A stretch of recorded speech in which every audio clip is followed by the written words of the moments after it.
So first of all, I wanted to congratulate you on your fantastic score. You have had tremendous improvement in a very short time. Thank you so much.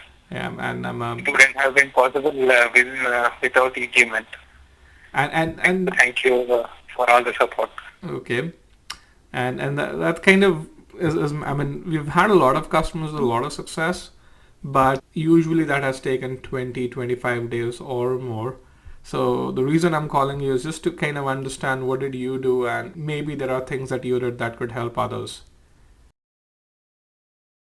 So what I did was simultaneously I was going through a few of the forums. So in Beat the GMAT, there is a link called success stories. People post their success stories, and I found most of them referring to e-GMAT. Since I had some time, 2 to 3 weeks, I thought of registering for sentence correction because sentence correction was my one of my weak areas, whether I can improve or not. So I just registered for the course, and within 5 days' time, I actually completed the course within 5 days. So I completed the course in the first 5 days itself, and I was scoring well. I mean, out of 15 questions, I was able to answer for 12 questions correctly.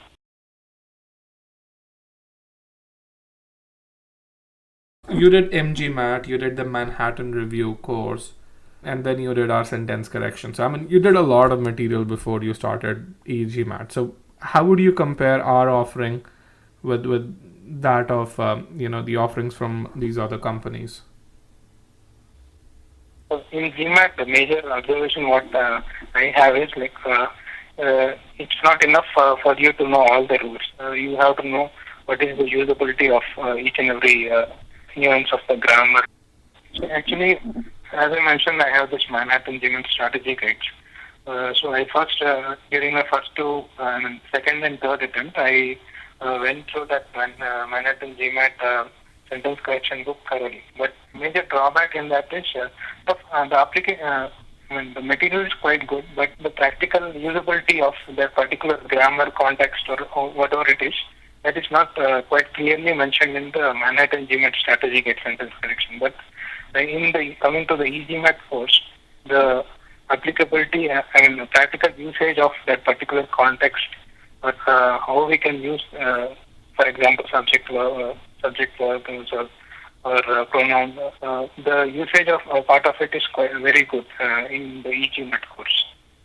Okay. So that is quite useful. The next thing is the structure of the course is quite you start with the basics and then go into the level 1, level 2, and level 3 concepts. Wherein once a student is thorough with the level 1 and level 2 concepts, we move to the advanced level wherein we can apply the basic concepts as well as drill down to the advanced concepts. So the structure of the course is quite good. But in the other materials which I have referred, it's like all the items are based on a single level. So it becomes difficult for us to grasp the items quickly. There is an e-GMAT, and since the items are structured in a specific pattern, and you ask us to follow in that particular pattern, then definitely he will be successful. Now, you also did the Manhattan Review course, right? So I'm assuming that was like a face-to-face classroom course. So when you compare a classroom course with e-GMAT, just the e-learning portion, how would you compare them? As you mentioned, both courses have their advantages and disadvantages. But coming to the e-GMAT, since it sort of replicates the classroom course, wherein each and every item is it is developed in a platform wherein each and every item is sort of try to explain it to the student clearly. But that makes up with the classroom course. Wherein the classroom course, the drawback is that there are too many students, and I sort of keep all my doubts till the end of the session, and then I ask my instructor after the session. Here, what happens is you have forums or some sort of links wherein we can post the questions directly, and my specific questions will be answered. And I can clear all my doubts related to that particular topic or item.